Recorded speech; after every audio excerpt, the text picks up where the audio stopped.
domestic violence allegation against Chapman. There was no police report in the incident.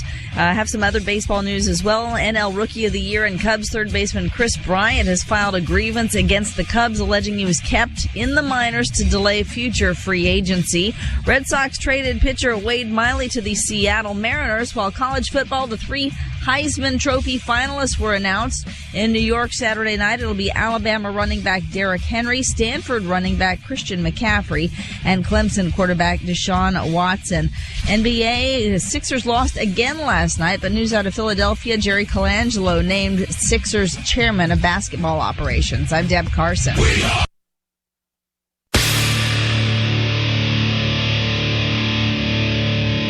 Where the left and right come together for fundamental truths. AD on the radio.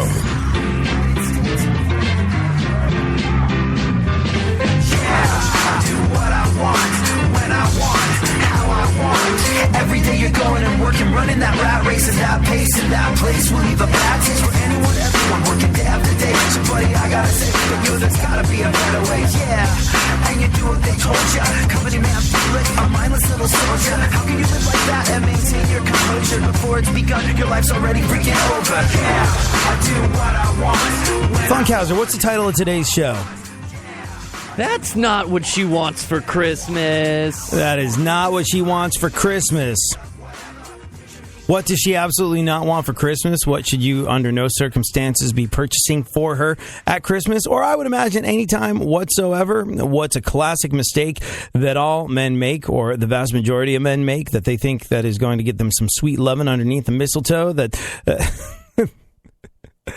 they think she's going to fill her stockings with care for them and meet them under the mistletoe for some sweet holiday action based on this gift, and it's not the case. We'll discuss the gift that should not be bought this joyous freaking Yuletide season a little later on in the show. There's so much going on today that kind of, I don't know, so much going on today that requires some really serious attention. Yeah. Look at the state of the world, Funkhauser. Just look at it. Here we are on the cusp. Here we are on the cusp of an election year. Here we are looking down the barrel of 2016, getting ready to pull the lever for democracy and elect a new leader of the free world and president of these United States of America. And everyone I know is going, oh, man, we got nothing. We got nothing. We got nothing. And, you know, America's not in a super awesome position, and we really need a strong leader. And a lot of people I know are just looking at either side of the political fence going, we got zip, zing, nada. What the hell? We're effed is what we are. And there's two things I would say to that. One, no, you're not. Because why? Because your life, especially in this country where, hey, look, I know a lot of people complain about the number of freedoms that we appear to have taken away on a regular basis, but we are still in a country where your life is down to you. When you wake up in the morning, if you don't like how your day lays out, you have the power to change it. You have the power to make the decisions. You have the power to affect differences in your own life. And that's something that that's something that a lot of other countries in the world do not have. Are we the most free country in the world? No, I don't think we are. But we're still a country where you, my friend, hold your own destiny and your own happiness in your hands.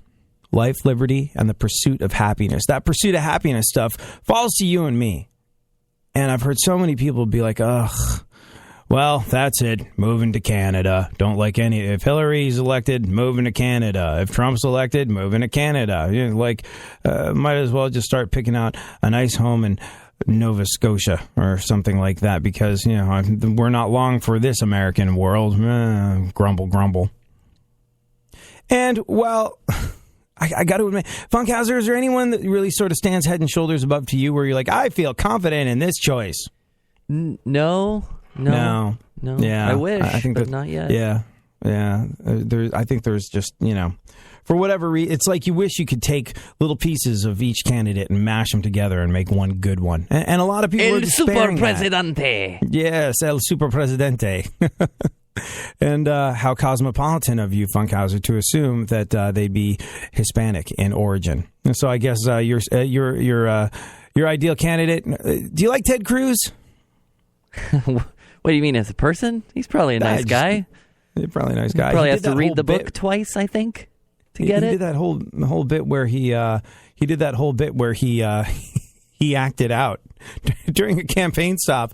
He acted out. We did this on the show the other day. During a campaign stop, Ted Cruz did, I think, one of the most humanizing things that he's ever done, which is he acted out by himself, complete with like 4 or 5 different voices, a scene from Princess Bride, which I love. That's one of the best movies of all time. Oh, Funkhauser, you haven't seen it. Trust me on this one. Watch it. Watch it with Canadian Jane. Not only is it a great movie, but it's a movie that girls have grown up loving. And she'll... I would imagine she'll reciprocate physically after you watch it. But that said, he acted it out, and I think that humanized him to a lot of people, because a lot of people that are not from Texas, that don't have sort of like a concept of how he's actually gone out and done things, actually gone out and actively done things and advocated for the people of Texas, are kind of just like, well, he's this crazy Texan gun nut, and I think that sort of like humanized him to a lot of people that were sort of maybe on the fence about him on the right. Anyways. But I don't think there's any real sort of like, I haven't talked to a single person, and bear in mind, like a big chunk of my life is political talk radio. Not just this show, but some other shows that I do where, like we kind of have fun, we mess around, we goof off, whatever the hell we want to do on this show is what we do. But I'm friends and work with a bunch of people that all they can do is politics and news. That's their wheelhouse. That's all they're allowed to do. That's all they want to do. And all of them, Even those folks are just like, ugh, I don't know. Nobody really seems to. I haven't met a single person that's passionate about a candidate. Well, no, I tell a lie. I know some people that are really excited to vote for Hillary. But outside that, I haven't met a single person that's like, yes, I'm going to vote for this person and it is going to be awesome. The vast majority of people are like, ugh, oh gosh, do we have to? Okay, fine. And here's the thing. I would remind you and me, I would remind all of us that our personal happiness, what we do as we go through the day, is down to us. It is always down to us. We get up in the morning, we decide how our day is going to go. We are the authors of our own story. Thank you for hanging out.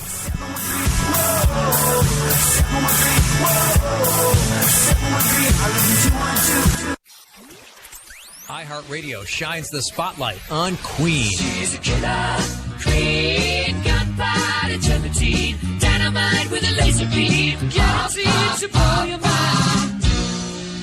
Queen formed in London in 1970, originally consisting of Freddie Mercury as lead vocal and piano, Brian May guitar and vocals, John Deacon on bass, and Roger Taylor behind the drums. Before joining Queen, Brian May and Roger Taylor had been playing together in a band named Smile with bassist Tim Stafford.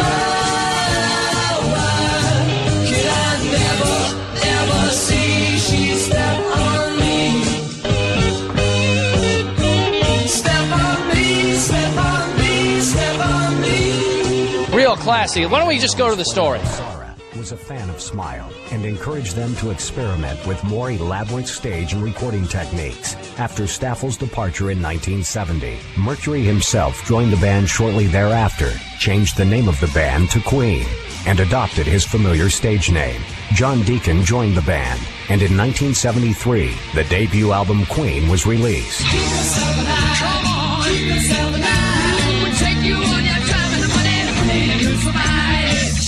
Both the debut and its follow-up, Queen 2, were successful in the UK. Keep listening to iHeartRadio for more Queen coming up. iHeartRadio goes one-on-one with Mike Rutherford to reflect on the original homemade recording studio, referred to as The Farm. It was nice. It was originally an old milking shed, which we converted and soundproofed, and I think that's been an important part of our career, having a place you can go and write and record, and if it's not working, you go home, and if it's working, you work till all hours of the morning, and there's no clock watching in a sense. Yes, but it's still there. I still use it. Keep listening to iHeartRadio for more Mike Rutherford and all your favorite artists.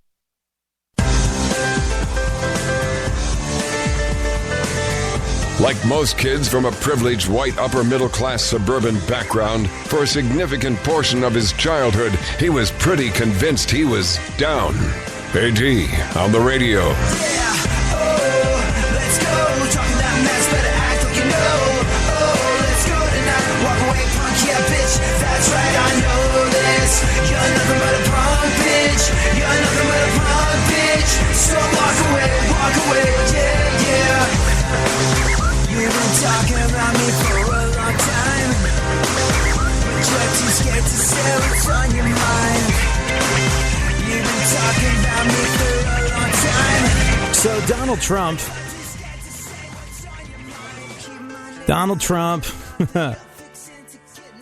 Well, let's just listen to the statement if you haven't heard it. Donald J. Trump is calling for a total and complete shutdown of Muslims entering the United States until our country's representatives can figure out what the hell is going on.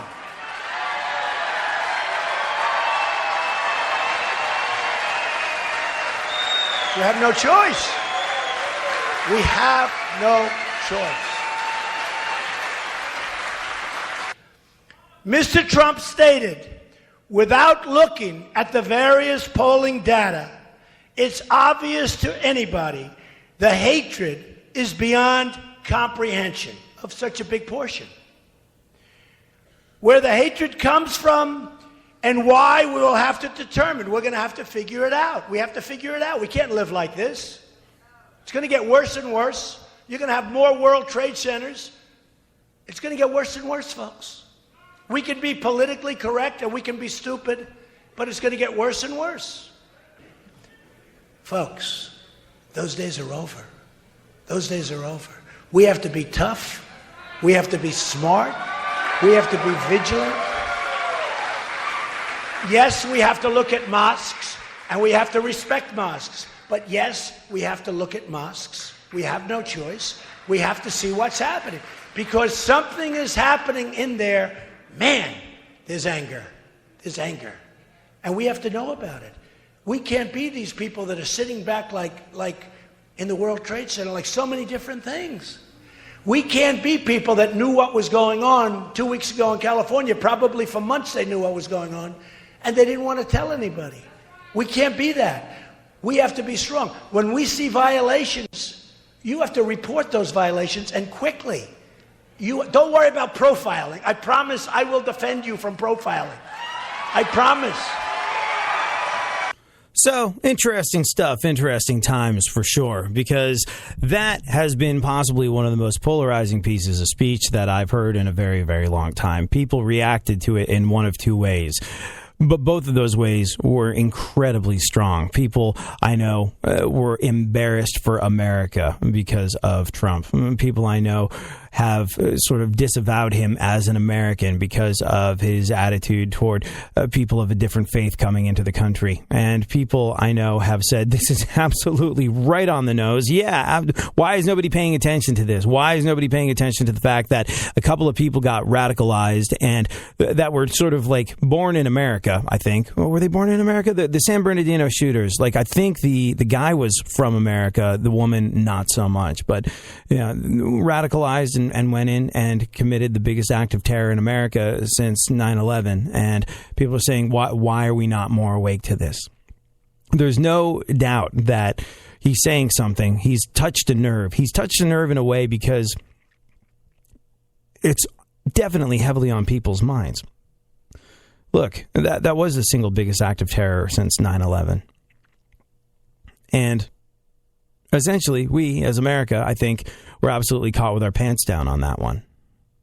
People lost their lives because nobody had any idea that it was coming. Maybe they did, but if they did have some sort of idea that it was coming, it wasn't acted on. People weren't protected. People lost lives. And this idea that, well, I mean, look, even Obama came out. Even Obama, who has been so shy about using the word terrorism or Islamic terrorism, came out and said, yeah, that's Islamic terrorism. And, you know, he gave a speech of vague platitudes saying how he had to be better and that we would defeat and destroy. But there was no real sort of reassurance of, like, this is how we're dealing with it. And I think a big part of the reason why people are, look, saying we're not allowing people of a certain faith into the country anymore does sort of fly in the face of what our founding fathers set out to do. The people that are trumpeting on and about that, the freedom of religion thing that we're supposed to enjoy here in America, the people that are trumpeting on and on about that being classically un-American, yeah, you can absolutely understand why. Freedom of religion, that's one of the tent poles upon which our democracy was founded. So, I get that criticism. But the reason Donald Trump is winning support with this sort of idea, I suppose, is, well, look at Obama's campaign. Look at Obama's campaign. Let's take a look at two very important things. Let's look at Martin Luther King and let's look at Obama for a second, shall we? Martin Luther King said, "I have a dream." And he very specifically outlined what that dream was. Children of different races holding hands playing together. It was a very vivid picture. And by the way, anybody that is talking to you about setting goals, like if there's something you want to achieve in life, all the motivational speaker types, all those folks are going to tell you that if you're setting goals, you got to be clear and defined and vivid with your goals. Put them in color, put them in 3D when you're imagining them, give them life, give them detail. That life, that detail, I have a dream that children of different races will hang out and play together and hold hands together, and that these prejudices that we're experiencing now will be erased. That was Martin Luther King's dream. There was a clear, vivid, defined vision of what that dream was. Detailed. Obama ran on vague concepts like hope and change. But what does that mean? What does that look like? It's easy to sell vague platitudes. And in his most recent speech, weighing in on San Bernardino, the only thing that really became clear was that, okay, yeah, we kind of skirted the situation for a long time, but now I'm saying we got a problem. There is a clear and defined problem, but we kind of don't know what it is. We don't know where it is, how to find it, or how to fight it. But we're gonna have hope that there's gonna be some change. Doesn't really sum up a lot of confidence in me or too many other people. It was kind of vague and wishy-washy and made me feel like, okay, but what now? What now? What's going to change? How are we going to deal with this? It appears as though you have a plan to come up with a plan, and that's about where we are. And the reason Donald Trump is gaining steam with an idea like this, while it might be fundamentally un-American at its core to say, you of a different religion, no thanks, is because it's a plan. It's a plan of action. It's any plan of action. And look, I'm not one of those people that believes we need to be privy to absolutely everything our government does. That's why we have elected officials. Because we're not in there doing the work every single day. We elect people to do that work. And do we need to be made aware of absolutely everything that they're doing at all times? Maybe it should be available to us. Maybe there should be that freedom of information. And I believe that there's a lot we're not being told that we should be told, but we don't need to be privy to absolutely every last thing that our government does. That's why we elect officials. I'm not a big government guy, but, case in point, these people are elected and then paid because we're too busy living our own lives, stimulating the economy, doing all the stuff that we have been afforded by these ideas of life, liberty, and the pursuit of happiness. We should be allowed into what the hell the plan is, though. And there is no plan as best we can tell. And if there's something that we need right now, I would imagine it's a plan. And that is why Donald Trump's idea of we have these problems of people, religiously motivated people, killing Americans in acts of terror, murdering them, wanting to take out as many as possible, The 14 that passed away in San Bernardino, that were murdered in San Bernardino, that were killed in an act of religiously motivated terrorism, that religion being Islam, that was just the tip of the iceberg.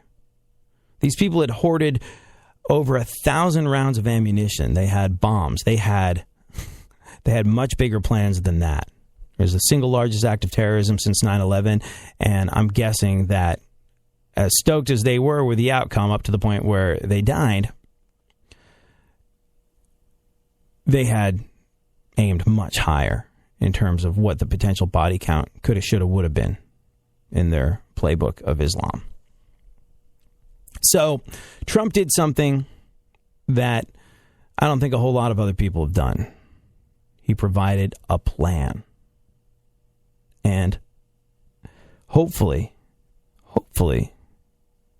somebody else will come up with something fairly similar in terms of saying, these are the concrete steps that we're going to take to protect ourselves from a threat that is, make no mistake, very, very real. So, to those that would say, that's so unbelievably un-American, I'm so ashamed, Muslims, come on over, I'm sorry for what Trump said. Like, I get that. I understand that. I understand how it violates your fundamental sense of what America's all about. I really do. But I also want you to understand the other side of the equation, in that people are scared. People are scared with good reason. You know, stuff like this happens. Well, it's like, all right, I guess we'll avoid places, big, enormous cities like New York City or Paris, or we're going to avoid places like London, or we're going to avoid these big cities where it would be a large statement to commit an act of terror in them. I'm not going to go to Times Square during New Year's Eve. I'm going to steer clear of that. I'm not going to go watch the ball drop in the middle of Times Square. I'm not going to go hang out by Big Ben in London as the clock strikes midnight in the new year. I'm going to stay away from places like that. But when the largest act of terrorism since 9/11 is committed in a little suburb of Los Angeles that really has no sort of significance to the rest of the world, when it's just the target because that's where these two folks happen to live and they decided to go to town on their own community, well, that's where it's okay. It's understandable. It's understandable that you're scared. No, you shouldn't change how you live your life, but you should be cautious. You should be vigilant. And to those people that don't understand why Trump's message is resonating with folks, it's because, look, people are understandably afraid, and they've been offered a plan by Donald Trump, and that is the only plan that they've been offered. Trump continues to make a classic mistake, Funkhauser. What he's doing is saying that he's no different from FDR. He's like, I'm no different than FDR. He said this is the same as World War II, when 110,000 people were forcibly detained in U.S. government detention camps. FDR issued the policies immediately after the Japanese bombed Pearl Harbor, authorizing law enforcement to target alien enemies. So he's comparing himself to FDR, which is in turn making the media compare him to Hitler. He's getting it all wrong. If I was Donald Trump's campaign manager, I'd be like, no. This is what you do. Don't compare yourself to FDR. Don't compare yourself to Reagan. Compare yourself to Winston Churchill. It's a wartime president. All this sort of like, we've got a real problem in this country, folks, and it's called political correctness. Nah.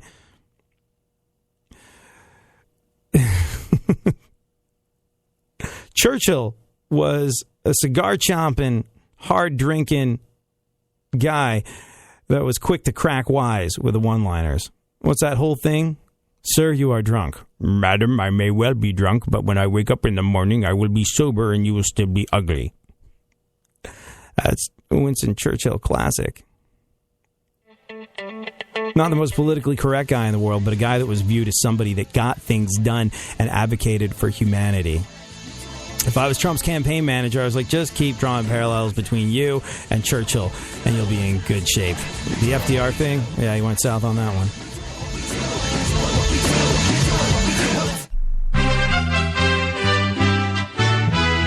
This is USA Radio News. I'm Melody Burkett. Investigators say a deposit of more than $28,000 was made to the bank account of San Bernardino shooter Syed Farouk. A source tells Fox the deposit from webbank.com was made about 2 weeks before Farouk and his wife opened fire on a Christmas party, killing 14 people. Following the deposit, Farouk reportedly withdrew $10,000 in cash from a bank in San Bernardino. Also, in the days before the shooting, at least $15,000 is believed to have been transferred to the account of Farouk's mother. Now, some think it's right to start targeting Muslims as a result of several recent terror investigations, but GOP House Speaker Paul Ryan says it would violate America's core values. This is not conservatism. What was proposed yesterday is not what this party stands for, and more importantly, it's not what this country stands for. Republican presidential frontrunner Donald Trump is proposing barring Muslims from entering the U.S. altogether. This is USA Radio News. I'm Melody Burkett. Hi, I'm Joan London. When I needed to find senior care for my mom, I really struggled to find the right fit until I found an advisor, someone who had been through this before. That's why I recommend A Place for Mom, the nation's largest senior living referral service. They have experts who will help you ask the right questions and find the right place. Call A Place for Mom today. To speak with the local senior living advisor, call A Place for Mom at 1-800-469-7591. That's 1-800-469-7591. A Place for Mom has helped over 200,000 families find the right senior care for their parents, from assisted living to independent living, even Alzheimer's care, and have local advisors that can help explain your options at no cost to you. To speak with the local senior living advisor, call A Place for Mom at 1-800-469-7591. That's 1-800-469-7591. Call today. It's trending.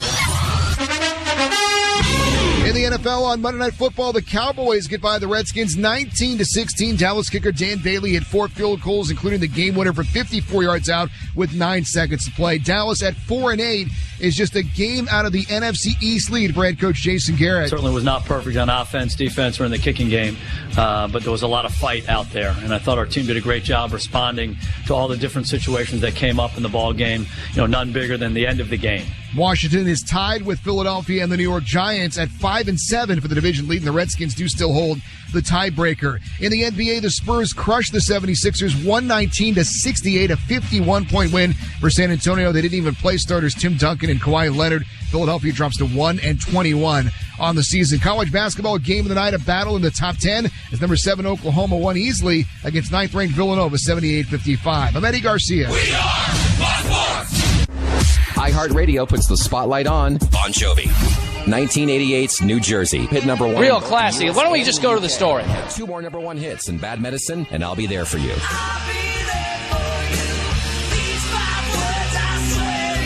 The band mounted a massive tour of more than 22 countries and 232 shows, including a sold-out homecoming at Giant Stadium in New Jersey.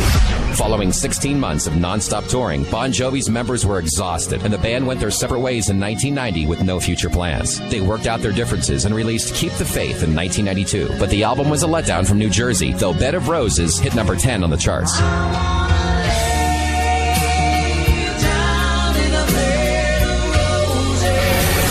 In 1994, Bon Jovi had its first lineup change when bassist Such was fired from the band and unofficially replaced by Hugh McDonald. McDonald's first album was 1995's These Days, which hit number 1 in the UK and Japan, but was considered a disappointment in the US. Following the album's release, the members of Bon Jovi took a 2-year hiatus. All things Bon Jovi, info, music, and more are on iHeartRadio. Keyword Bon Jovi. And now, the iHeartRadio Weekend Sports Time Capsule. In 1831, Spirit of the Times begins publishing, which is a weekly horse racing sheet. In 1940, it's the very first NFL championship on national radio. The Bears beat the Redskins 73-0. Redskin fans glad they couldn't see it. This week in sports history, in 1978, it's the first game of the Women's Pro Basketball League as the Chicago Hustle take on the Milwaukee Does. This week in sports history, in 1987, Larry Bird ends a streak of 59 consecutive free throws. And in 1992, the San Francisco 49ers' Jerry Rice catches an NFL record 101st touchdown. That's your iHeartRadio Weekend Sports Time. Real Radio. Real Radio 104.1.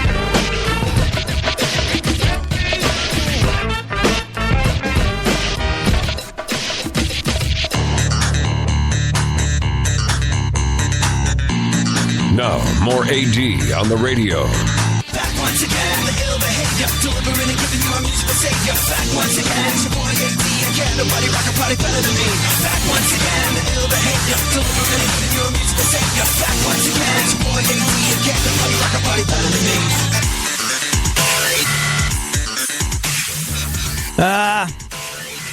Have we done enough on Trump? Never. Have we done enough on, never. I mean, have we? I don't know. Did we fully express a position on this stuff here today? Look, Trump, in case you missed it, and there's no way you could have because, well, you know, it's a rather incendiary thing for him to have said. Wants to stop people of the Muslim faith coming into the country. Now, hear me on this one. I understand why people say, hey, this is diametrically opposed to the principles upon which America was founded. That whole freedom of religion thing, yeah. What the dealio? And a lot of people are sort of going, hey, this is what Hitler did. He got America, he got Germany all scared and said, we've got to make Germany great again. And then went off and committed mass genocide against one specific religious faith. And people are saying, and people are somewhat justifiably drawing parallels between Trump and that. Hear me on this one. I'm not saying I don't understand that. But I think this is part of the problem in America. This is part of the problem in America where we've become so dedicated to a position and taking a stance on something that we're very quick to write off people that don't agree with us. There's this confusion that exists in the world now, specifically in America, I think, where there's this confusion that you can't be friends with or love someone who thinks differently than you. And there's also this confusion that just because someone voted the same way for you or speaks to your politics, it doesn't mean that you are friends. It doesn't mean that you have that much in common. It doesn't mean that you as human beings are compatible. Like-minded people. Yeah, well, you know what happens when you get into a room full of like-minded people? You have a conversation where you all agree with each other and nobody learns anything. So this is why it's important to bring this up. I get it. I understand why people are going, what Trump said is a lot like what Hitler said right before the Second World War. We got to make Germany great again. And you know what? Whose fault it is? Oh, this one specific religion. We got to go after them. We got to not deal with them, and then we got to go after them. I get the parallel that's drawn between that and a certain German failed art student with a laughable mustache. Believe me, I understand it. But to those people that would write off anyone that responds to Trump in a positive way, look, there's a lot of people that do. There's a lot of people that do respond to Trump in a positive way. Some people that you probably know and like and call friend.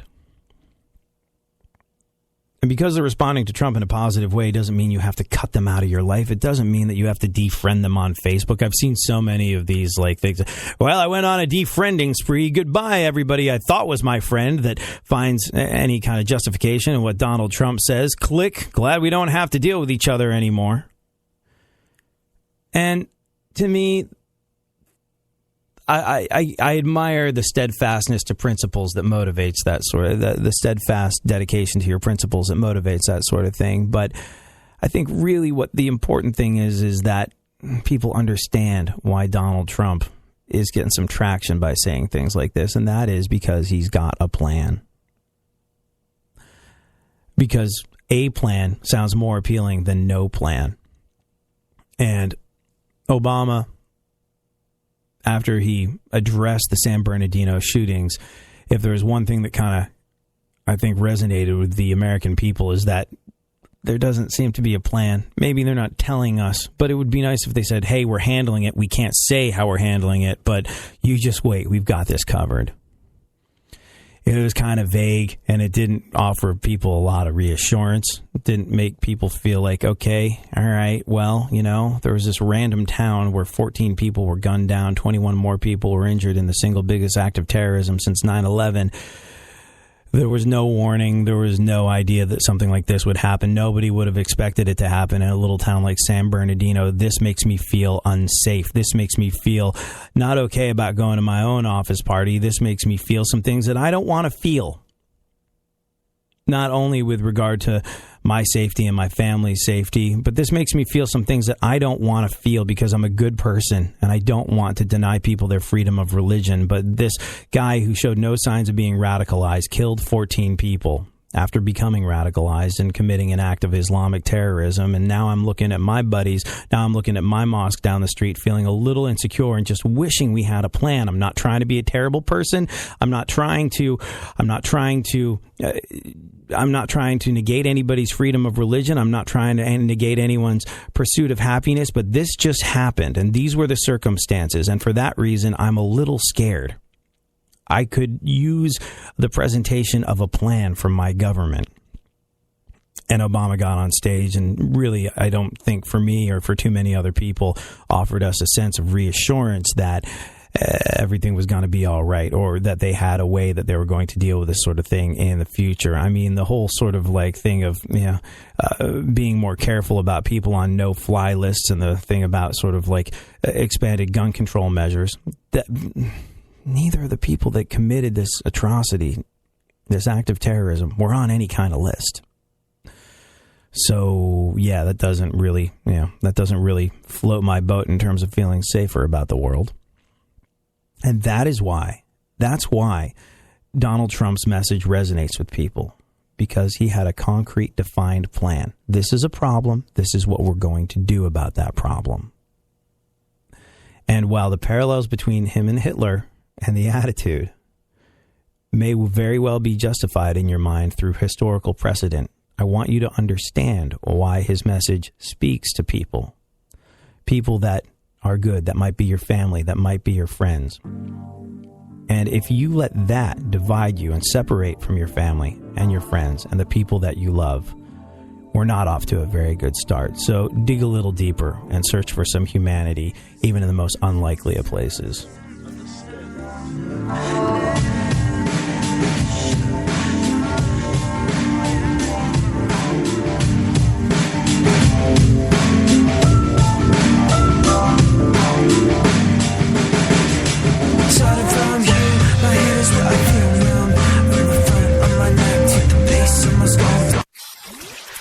iHeartRadio shines the spotlight on Queen.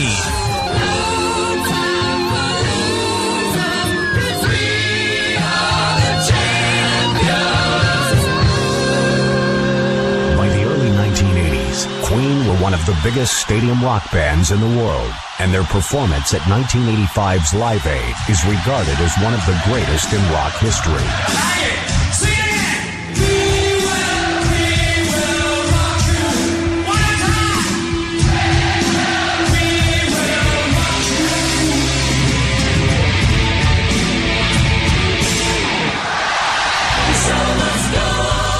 In November 1991, Mercury died of bronchopneumonia.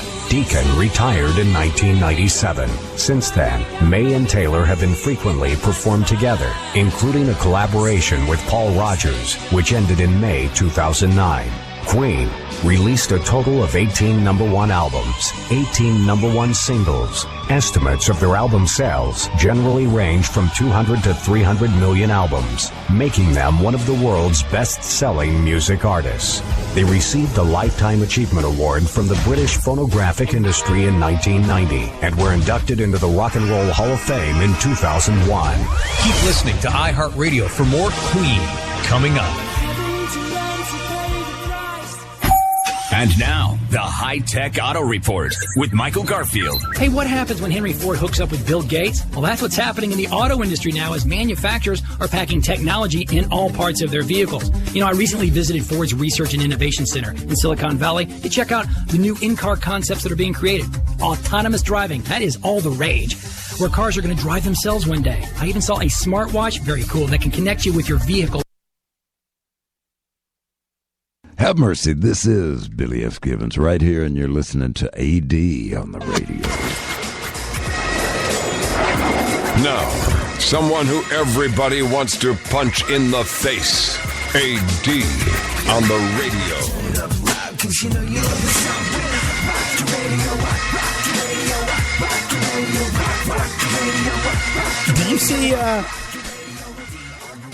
Did you see, the Fox News guy that got suspended and what he got suspended for, Funkhauser?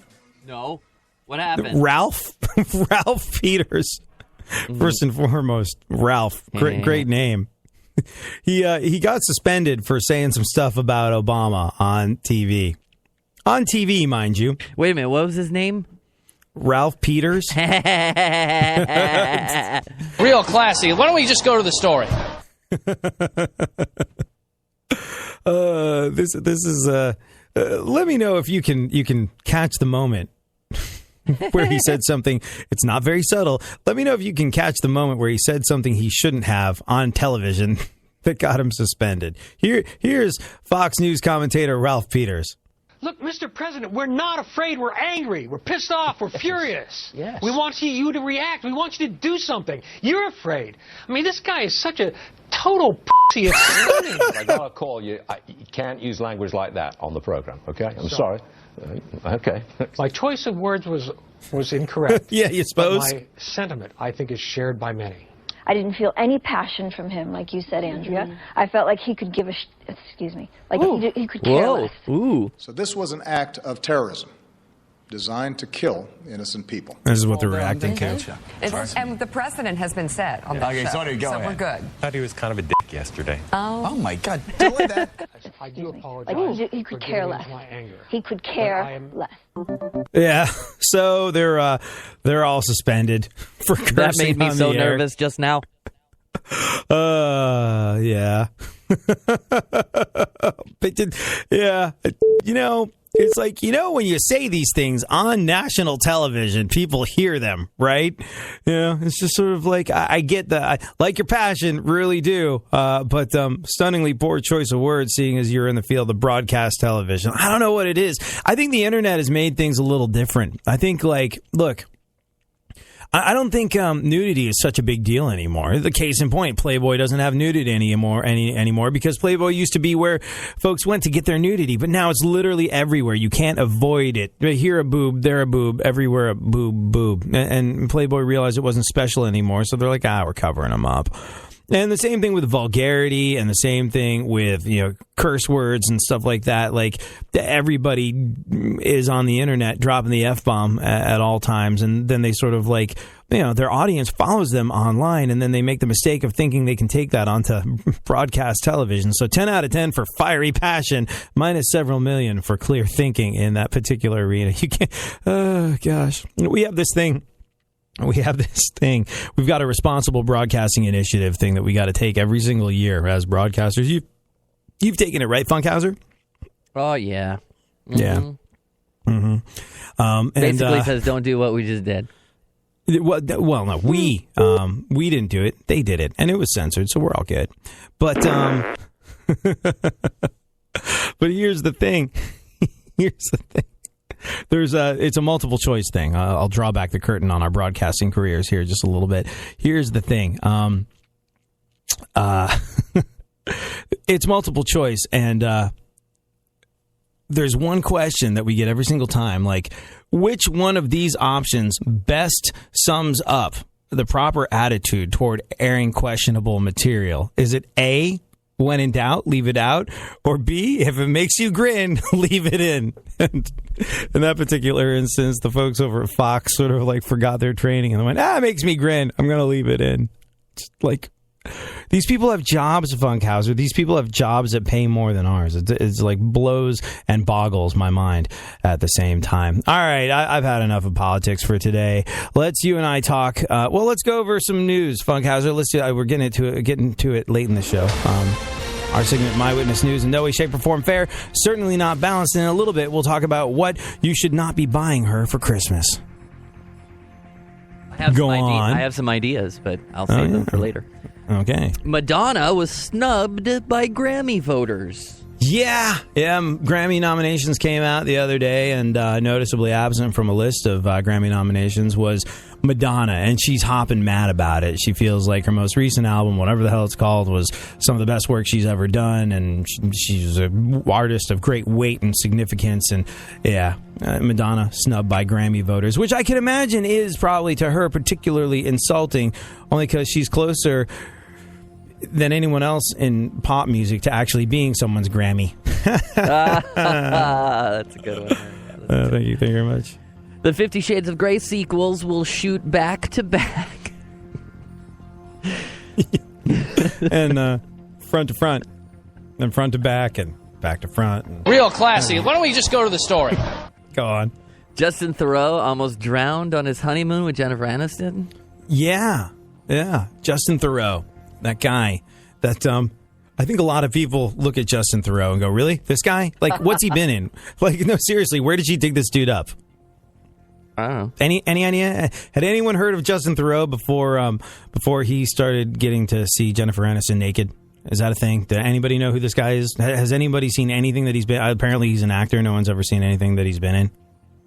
I think he was in one movie that I saw, and it was Surprise, Surprise, starring Jennifer Aniston, and he got a role in it. So, like, oh, hello, nepotism. But yeah, Justin Theroux almost drowned on his honeymoon with Jennifer Aniston. A lot of guys who are married would tell Justin that suffocating feeling only intensifies once you're back home. So really, you're just, preparing yourself for a lifetime of servitude. And with that guy, like, I mean, I get it. I get it. I think I have a fairly decent idea of how that relationship works, and I would hazard a guess that it is a life of servitude. Go on, what else? Conservative commentator Ann Coulter turns a whopping 54 today. Ann Coulter's 54. Wow. I think, Ann Coulter gets a rough... You know what's interesting about Ann Coulter? Is the way she was painted to me was that she was the Jon Stewart of the right wing. I was like, really? And they're like, yeah, that's how she sees herself. She's, views what she does as satire and parody, and she thinks she's, a barrel of laughs. And remember I told you that someone in talk radio told me, Funkhauser, he's like, if you go totally right wing, you'll clean up because you're funny, and the right doesn't have anyone funny. The closest thing to funny the right has is Ann Coulter. I was like, Ann Coulter's trying to be funny? He was like, oh, yeah, Ann Coulter thinks she's the Jon Stewart of the GOP. I was like, no kidding. I didn't get that from her. But yeah, I do know that millions of guys think of her every day in bed, while they're trying to make sex last longer. Real classy. Why don't we just go to the story? A 91-year-old woman in Portugal died during some kind of sex game with her 49-year-old neighbor. Yeah. Oh, we don't have time for this whole story today. Maybe we'll get to it tomorrow. 91-year-old woman in Portugal died during I think it was not autoerotic, because that means you're asphyxiating yourself, but I think it was some sort of cut off the air supply thing, like choke out your sex partner, because, when you get to that super happy point of the proceedings, it's going to be wild, I tell you, wild. And good for her, still going after it with a gusto in that way at 91 years old. Unfortunately, I think she wasn't able to use her safe word because she'd taken her teeth out. Sorry. That was cheap. Go on. Protesters vandalized Chicago's Christmas tree. Yeah. Saw that. What kind of heartless SOBs vandalize a Christmas tree? In there, hold on. Get the Karate Kid ready, Funkhauser. Okay, I'm ready. All right, yeah. Protesters vandalize a Christmas tree in Chicago. In their defense, that tree was a real son of a birch.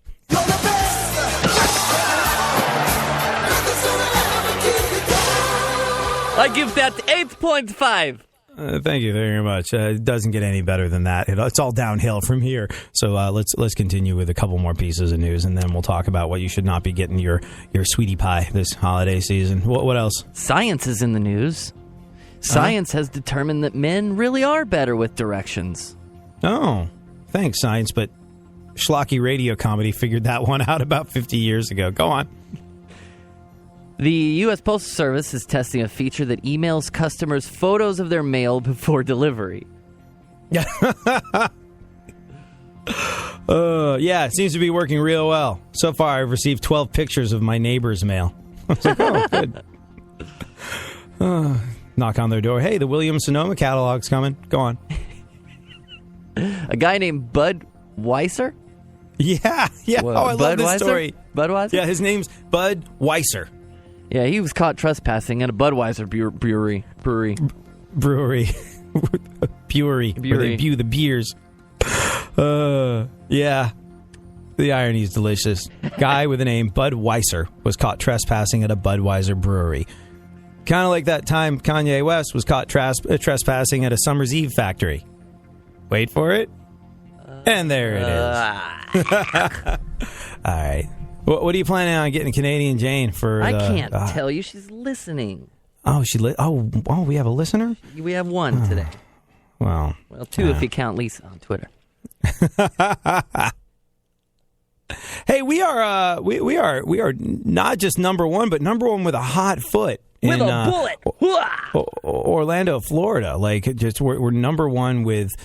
You know what? Like, we have this thing called an 11 share in Florida, and in radio, if you get like a 5 or a 6, that's kind of a big freaking deal. Yeah, exactly. And I'm not one of those people that loves to sort of like go on the air and talk about their ratings. You know, like I used to like listening to it when other people did it, but whenever that sort of thing comes up, I don't want to talk about it because it just feels like inside baseball and self-aggrandizing. But in this case, I will mention it a little bit just because so grateful, by the way, that we've been embraced by the people in Orlando that listen on Real Radio 104.1. Like so freaking cool, and feel so fortunate to be part of such an incredible station and have gotten a crack at their unbelievable audience. Every single day we get awesome feedback from the people in Orlando, and it really kind of warms the cockles of our heart. And I just, I'm not telling you about this to be like, hey, check us out. I'm telling you about this because I want to say I'm truly, truly grateful. Super, super cool. And Funkhauser, I know, shares my sentiments. Yep, he does. Yes, so you share them, Funkhauser. Okay, fine. I will share them. Jeez. Gosh. Funkhauser was even more excited than I was. That. Yeah. Or maybe this. Oh, yeah. Yeah, well, pretty soon, Funkhauser, you're going to start getting paid for doing this show. And remember, don't say it. Don't say it. Yeah. And remember, a percentage of 0 is 0. So the first check's in the mail. If you haven't heard the term boomerang gift, it means a present that you give someone that also benefits you. So a guy who gives his wife or girlfriend lingerie is basically buying the ultimate boomerang gift. Bad news, dude. She doesn't want it. New study finds that over half, 61% of women say they do not want to get lingerie for Christmas this year. In fact, women don't want you anywhere near the underwear buying process. Vast majority of women say they like to buy all of their underwear and lingerie alone. Also, it's one of the few surprise, products, I think. Right. Also because it's like jeans. Like, what if you get her something that's way too small and be like, oh, I didn't realize you'd been eating so much since Thanksgiving. I'll return this for a larger size. You don't want to have that awkward conversation, do you? No. Also, this is one of the few products that people would rather buy in person than online. They let you try the lingerie on in the stores. I don't get to try my underwear on. Sexism.